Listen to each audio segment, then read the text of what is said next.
Bonjour, bienvenue sur le podcast de l'Église évangélique baptiste La Bonne Nouvelle de Dijon. Nous sommes situés aux 5 rues du lycée à Dijon. Vous pouvez trouver des informations sur notre église sur le site internet www.la-bonne-nouvelle.org. Passez une excellente journée ou soirée. Nous avons commencé l'année 2022 par la grâce de Dieu. Vous vous êtes certainement projeté sur ce que vous comptez faire tout au long de l'année.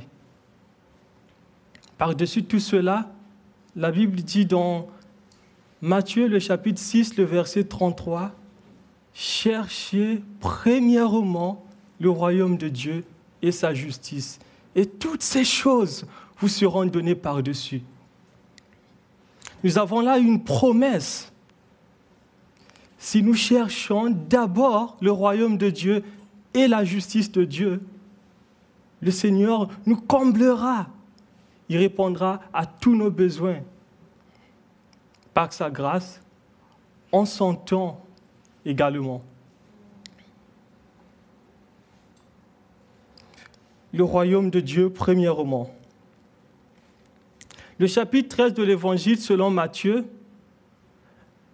dans ce chapitre, le Seigneur Jésus a utilisé un certain nombre d'exemples. Il a pris des illustrations tirées de la vie de tous les jours de son époque pour nous parler de son royaume.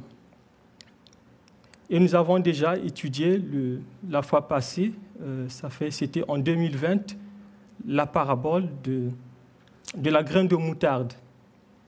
Dans cette parabole, le Seigneur Jésus avait comparé son royaume à la graine de moutarde. La graine de moutarde qui était la plus petite de toutes les semences qui étaient cultivées au Moyen-Orient. Une fois sémée, cette graine ne restait pas aussi petite. Cette graine donnait naissance à un arbre très grand, un arbre qui abritait les oiseaux, qui abritait les animaux. Et cela nous avait permis justement de comprendre que le royaume des cieux, même s'il a commencé de façon petite, de façon minuscule, ce royaume est en pleine croissance.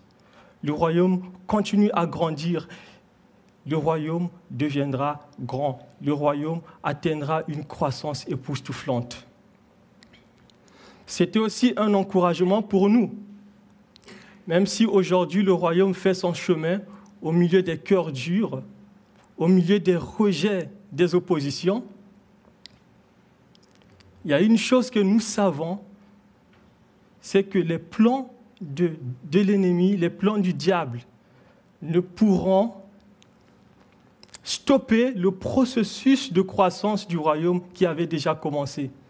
Parce que le royaume, c'est le plan de Dieu, c'est le projet de Dieu, l'évangile est le projet de Dieu. Dans la parabole du levain que nous allons étudier ce matin, Jésus prend un autre exemple. Il prend une autre illustration pour parler de son royaume. Cette fois-ci, il compare son royaume à du levain. Nous allons retrouver cette parabole dans le chapitre 13, le verset 33 de l'Évangile selon Matthieu, que je vais lire. Matthieu, le chapitre 13, le verset 33.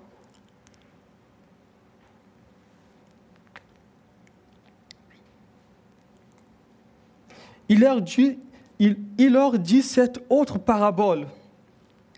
Le royaume des cieux est semblable à du levain qu'une femme a pris et mis dans 3 mesures de farine, jusqu'à ce que la pâte soit toute levée. Je vais relire.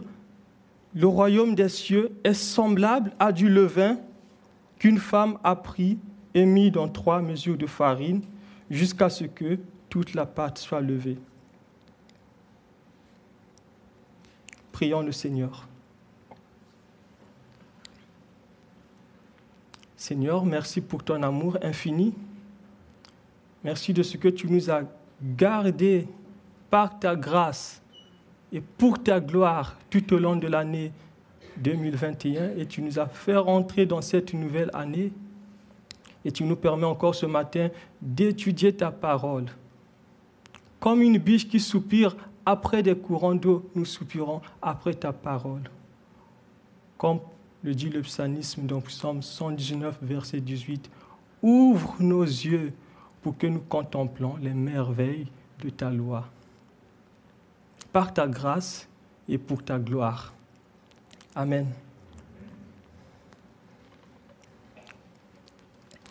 En décembre 2018, alors que je vivais déjà loin de mes parents, j'avais décidé de les rejoindre pour passer les fêtes de fin d'année ensemble. Je me suis fort réjoui après les avoir retrouvés, de rigoler avec mes frères et sœurs après tant d'années. J'étais interpellé par ce que faisait ma sœur. Elle se levait de bon matin, elle prenait une petite portion de levure qu'elle mélangeait avec de la farine pour nous faire des délicieux beignets qu'on prenait pour le petit-déj, pour le petit déjeuner. Et moi, j'étais content de partager ce petit déjeuner avec mes frères et sœurs. Elle mettait tout son cœur et c'était très délicieux. Une petite portion de levure suffisait pour faire monter une grande quantité de pâte. Dans la parabole que nous venons de lire, le Seigneur Jésus compare le royaume des cieux à du levain mélangé à de la farine et qui a pour effet de fermenter toute la pâte. Qu'est-ce que Jésus veut dire par là? Comme le levain est caché dans la pâte, le royaume des cieux, peu apparent, petit commencement, mais sous la grâce de Dieu. Petit commencement, mais sous la puissance de Dieu.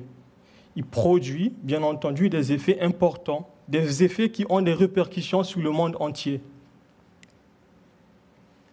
Le royaume des cieux produit des effets disproportionnés malgré ces petits commencements.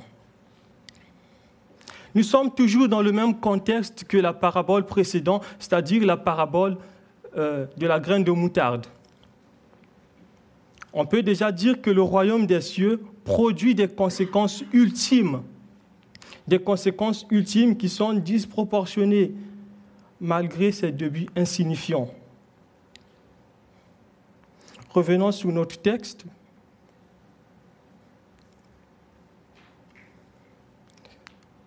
Le royaume produit des effets qui sont disproportionnés malgré ses débuts insignifiants. Cela se voit par la petite portion du levain. Une fois mélangée à la pâte, fait lever toute la pâte. En fait, à l'époque, il n'y avait pas encore de boulangerie comme nous en avons aujourd'hui. Et chaque famille faisait généralement sa propre pâte, chaque famille faisait ses propres pains. Et le levain, c'est quoi en fait? C'est une pâte à pain qu'il fallait laisser fermenter. Cette pâte à pain devrait par la suite être soit versée dans de l'eau, dans le pétrin, avant que l'on verse la farine pour confectionner une nouvelle pâte. Soit on prenait le levain, la pâte fermentée, qu'on mélangeait directement avec la pâte, la farine. Et l'effet était évident. Une petite portion de levain suffisait pour fermenter une grande quantité de pâte. Jésus dit dans cette parabole que le royaume des cieux est comparé à cette petite quantité de pâte fermentée qu'une femme prend pour la mélanger avec 3 mesures de farine. Dans la version semeur, 3 mesures de farine équivaut à une vingtaine de kilogrammes de farine. C'est une quantité suffisante pour une famille moyenne.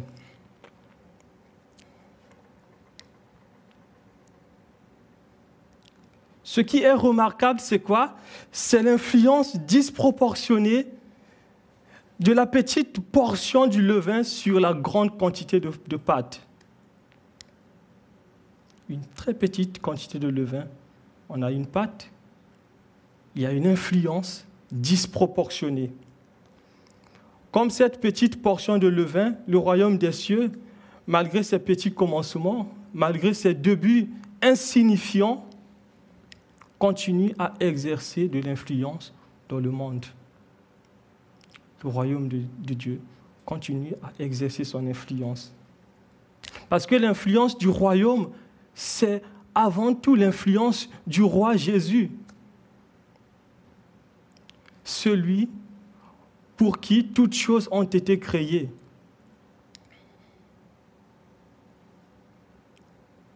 Christ est la seule personne par laquelle toute chose existe, mais aussi la seule personne par laquelle toute chose continue d'exister. Si Christ cesse d'exister une seconde, tout disparaît et tout s'effondre. L'influence du royaume, c'est l'influence du roi, Jésus. L'influence du royaume, c'est aussi l'influence de la semence, l'évangile, la bonne nouvelle. L'influence du royaume, c'est aussi l'influence des enfants de Dieu, le peuple de Dieu. Comme le dit Matthieu, le chapitre 5, le verset 14, « Nous sommes la lumière du monde. Donc nous sommes l'objet de l'influence du royaume de Dieu dans le monde. » Matthieu 5, 14.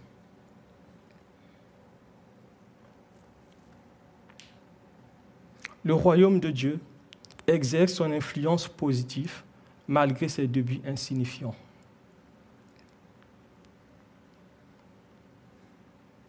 Souvent dans les Écritures, on utilise l'image du levain pour décrire des choses qui ont une connotation négative. Comme par exemple dans Matthieu le chapitre 16, le verset 6, Jésus parle à ses disciples. Il leur dit « Gardez-vous avec soin du levain des pharisiens. » De quoi parle-t-il au juste? Jésus parle de l'enseignement des pharisiens. L'enseignement des pharisiens qui se répandait insidieusement comme le levain et corrompait le peuple. Quand on regarde un autre passage comme Luc le chapitre 12, le verset 1, Jésus parle encore à ses disciples. Il leur redit, gardez-vous du levain des pharisiens qui est l'hypocrisie.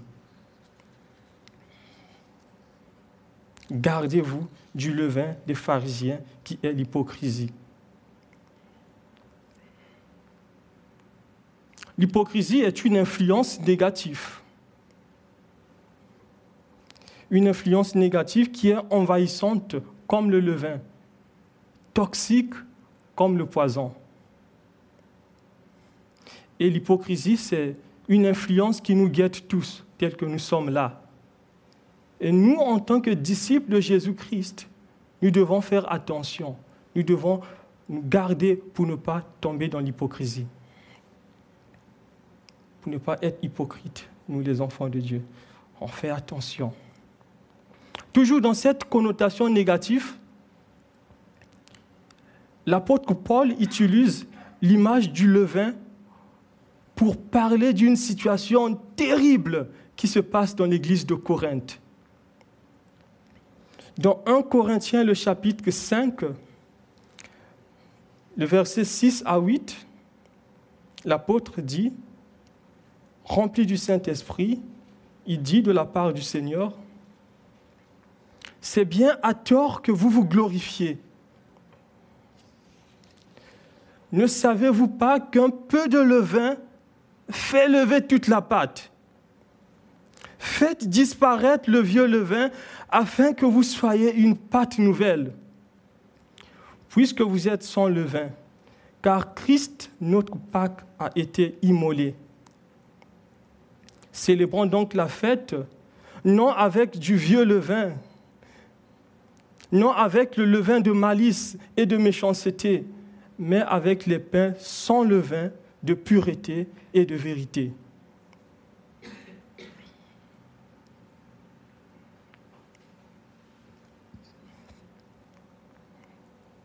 Dans ce passage, l'apôtre Paul recommande aux chrétiens de Corinthe de se purifier du vieux levain. Quand l'apôtre écrit cette lettre à l'église de Corinthe, il se passe quelque chose de terrible. Il y a un homme qui était coupable d'inceste et dont le péché n'a pas été sanctionné dans l'église.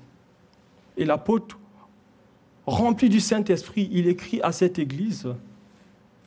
Il demande à ce que cet homme soit exclu de la communauté. Sinon, cela contaminerait aussi les autres, car un peu de levain fait lever toute la pâte. Dans le texte que nous venons de lire, l'apôtre ne s'arrête pas là. Il dit vers la fin du verset 7 que Christ est l'agneau pascal immolé pour nous. Christ est l'agneau pascal par qui nous avons obtenu la libération. Si nous avons obtenu la libération, cela veut dire que nous étions esclaves. Oui, bien entendu, nous étions esclaves du péché. Et Christ, en mourant sur la croix, il nous libère du péché. Il est mort sur la croix pour nos péchés, pour nos péchés. Puisque Christ est notre Rédempteur, notre être intérieur doit être semblable à du pain sans levain. C'est-à-dire être purifié de tout péché, être transformé pour la gloire de Dieu. En fait, à notre conversion, notre être produisait la méchanceté, la perversité déterminait notre vie. De la même manière que le levain fait lever toute la pâte, un peu de levain fait lever toute la pâte. Étant en Christ, nous sommes devenus une nouvelle création. L'apôtre Paul le dit dans 2 Corinthiens, le chapitre 5, le verset 17. Si quelqu'un est en Christ, il est une nouvelle créature. Les choses anciennes sont passées et voici, toutes choses sont devenues nouvelles. 2 Corinthiens 5, le verset 17. Puisque nous appartenons maintenant à Christ, nous devons faire disparaître du milieu de nous du vieux levain pour vivre dans la vérité. Puisque nous appartenons à Christ, nous devons faire disparaître du vieux levain pour vivre dans la sainteté, pour vivre dans la pureté.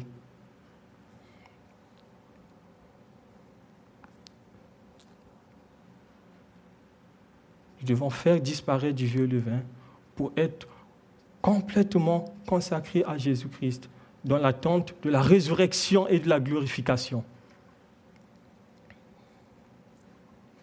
Dans la Bible, le levain n'est pas seulement quelque chose qui a une connotation négative. Il y a aussi des passages qui utilisent le levain de façon positive. Nous allons regarder comme dans l'Ancienne Alliance, dans certains passages de l'Ancien Testament. Par exemple, dans Lévitique, le chapitre 7, le verset 13, le levain sera utilisé dans le cadre des offrandes.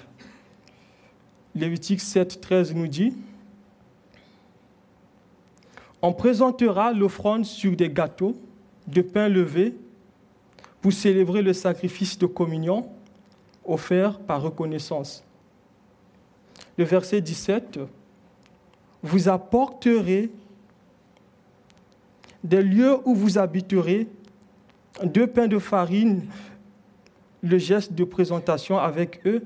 Chacun d'eux sera fait de 6 kg de fleurs de farine et sera cuit en pâte avec du levain. Ils représenteront les premiers fruits de votre récolte. » C'était des offrandes, bien entendu, qui étaient consommées par des prêtres et ces offrandes étaient considérées comme pures. Ce n'était pas impur. Ce qui montre encore que le levain dans la Bible n'est pas forcément quelque chose qui est le mal, mais c'est un symbole d'influence. Ce qui me permet de revenir sur un autre contraste que j'ai relevé par rapport un peu de levain fait lever toute la pâte et au royaume de Dieu. Comme une petite portion du levain influence une grande masse de pâte. De la même manière, le royaume des cieux, petit commencement, mais sous le regard de Dieu, continuera à exercer son influence dans le monde. Alors, nous, les hommes et les femmes, pour être ces objets d'influence du royaume de Dieu, pour être des personnes que le Seigneur va utiliser pour l'influence de son royaume, nous devons rester attachés à Christ. Jésus dit, « Celui qui a mes commandements et qui les garde, c'est celui qui m'aime. Et celui qui m'aime sera aimé de mon Père. Je l'aimerai et je me ferai connaître à lui. » Évangile selon Jean, le chapitre 14, verset 21. Dans ce contexte, en fait, la principale caractéristique d'un disciple de Christ, c'est le fait d'écouter le Maître. Un disciple, il écoute le Maître. Il est attaché au Seigneur. Il aime le Seigneur et il lui reste fidèle. Quelles que soient les épreuves, le disciple de Christ, il doit rester fidèle. Quelles que soient les difficultés, quelles que soient les situations. Le Seigneur dit dans Jean chapitre 15, à partir du verset 4, « Demeurez en moi et je demeurerai en vous. Comme le sarment ne peut de lui-même porter du fruit s'il ne demeure attaché au cep. Ainsi vous ne pouvez non plus si vous ne demeurez en moi. Je suis le cep, vous êtes les sarments. Celui qui demeure en moi et en qui je demeure porte beaucoup de fruits, car sans moi vous ne pouvez rien faire. » C'est vrai, sans Christ, nous ne pouvons rien faire. Lorsque le royaume se reflète fidèlement dans notre vie, son influence est visible, son influence est palpable, son influence est concrète, son influence est pénétrante. Parce que nous sommes, en tant qu'enfants de Dieu, les objets de l'influence du royaume de Dieu dans le monde.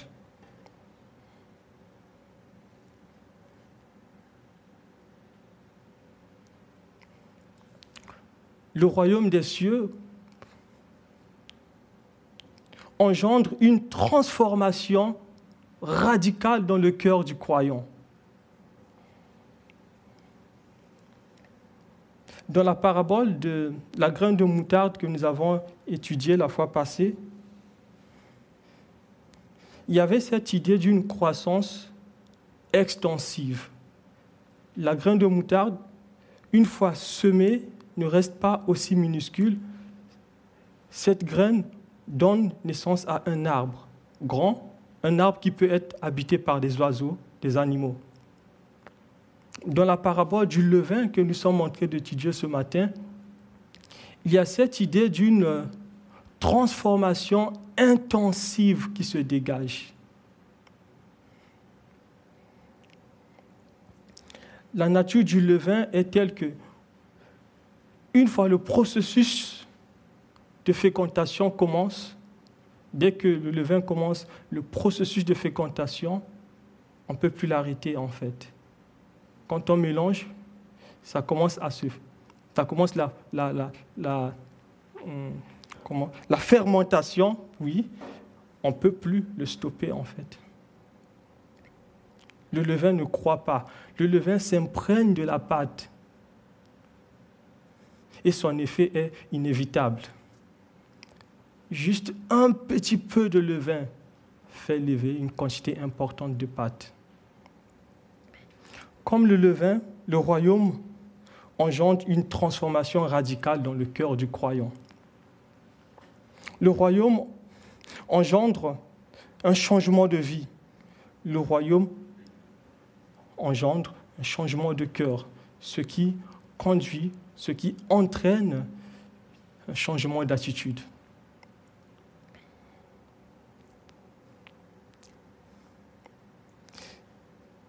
Si tu te détournes de tes péchés pour te tourner vers Christ, le Seigneur, si tu crois dans ton cœur que Jésus est mort sous la croix pour couvrir tes péchés, tu crois dans ton cœur que Jésus est mort sous la croix pour couvrir ta honte, tu places ta confiance en Jésus. Dieu te donne un nouveau cœur. Il ôte en toi le cœur de pierre et te donne un cœur de chair. En plaçant ta confiance en Jésus, Dieu te fait naître d'en haut. Le Seigneur, il met en toi son esprit, l'Esprit Saint. Et c'est, bien entendu, c'est le Saint-Esprit qui est la marque de la vie nouvelle en nous. Ceux qui sont conduits par l'Esprit, ils sont fils de Dieu. Est-ce que le fait d'avoir l'Esprit Saint veut dire qu'on ne va plus pécher? Non, non, pas du tout. Tant qu'on est sur terre, on va continuer à lutter avec le péché. Il va y arriver peut-être à ce que tu tombes. Peut-être tu te releveras par la grâce de Dieu.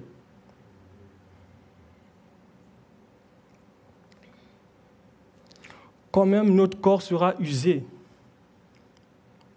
quand même nous serons frappés par les maladies, nous devons continuer à compter sur le Seigneur. Nous devons continuer à faire confiance à Dieu parce que ses promesses sont véritables et elles s'accompliront.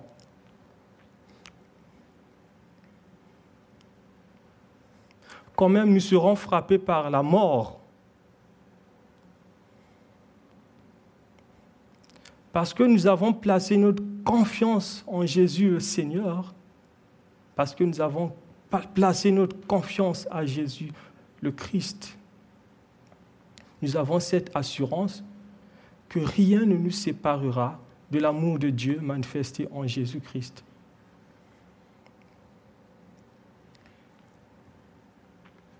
Ce jour-là, alors que j'étais en route pour l'intervention, pour une opération, et les frères et sœurs de l'Église étaient en train d'intercéder en ma faveur. Au fond de moi, je savais que d'un moment à un autre, le pire pouvait se produire. Mais j'étais confiant. Je murmurais au fond de moi la parole de Dieu. Je murmurais au fond de moi un passage des Écritures pour que le Seigneur puisse me fortifier dans mon être intérieur. Je faisais repasser le passage de Romains, le chapitre 8, le verset 38 à 39.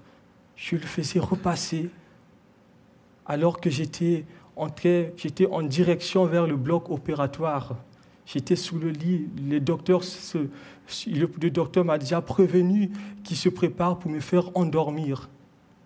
Je murmurais la parole de Dieu au fond de moi.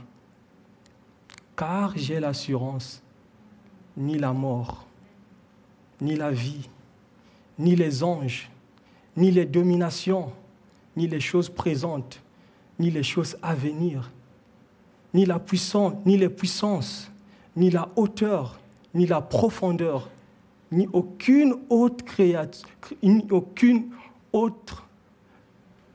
créature ne pourra me séparer de l'amour de Dieu manifesté en Jésus-Christ. Je murmurais cette parole dans mon cœur.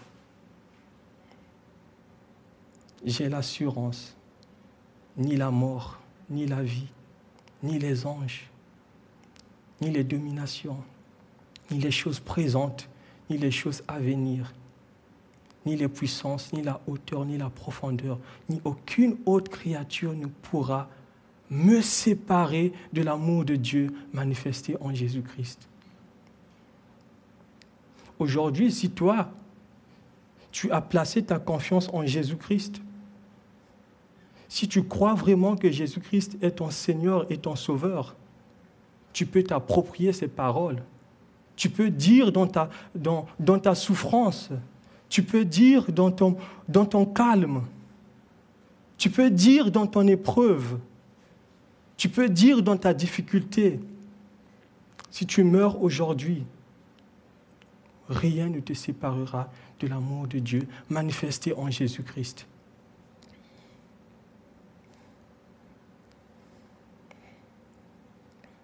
Les paraboles de la graine de moutarde et du levain montrent que le royaume de Dieu n'aura pas de fin.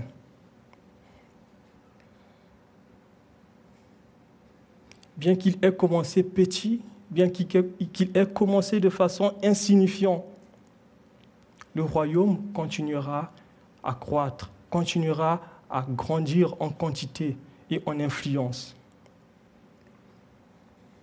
Même si actuellement le royaume doit continuer à faire son chemin au milieu des cœurs durs, au milieu des rejets, au milieu des oppositions, au milieu du mal et du bien, le royaume deviendra une grande entité. Christ reviendra pour établir son royaume de gloire. Le mal sera détruit. La mort disparaîtra. La maladie sera anéantie. Et nous, parce que nous avons placé notre confiance en Jésus-Christ, nous serons ressuscités, nous aurons un nouveau corps, un corps glorieux, un corps qui ne connaîtra plus de maladie, un corps de ressuscité, un corps glorieux. Et nous serons avec Jésus le Christ pour toujours. Parce que nous avons placé notre confiance en Jésus le Christ, nous régnerons avec lui pour l'éternité. C'est ça notre espérance présente. C'est ça notre espérance future. Dieu est en train de préparer un peuple. Par sa grâce, il est en train de sauver. Par sa grâce, il continue à sauver, il continue à convaincre le monde du péché, du jugement et de la justice. Dans l'attente du retour de Christ le Seigneur, laissons-nous transformer par la vérité de l'Évangile. Dans l'attente du retour du Christ le Seigneur, comme le levain pénètre et transforme toute la pâte, laissons-nous transformer par les vérités du royaume. Portons beaucoup de fruits pour la gloire de Dieu et que son influence soit réelle et palpable en nous. Et que son influence puisse également se manifester dans notre lieu de travail, à l'école, à l'université, partout où le Seigneur nous placera. Nous sommes les objets d'influence du royaume dans le monde. Seigneur, merci pour tes bienfaits. Merci pour encore cette parabole qui nous encourage et qui nous pousse encore à continuer à compter sur toi. Parce que tes plans,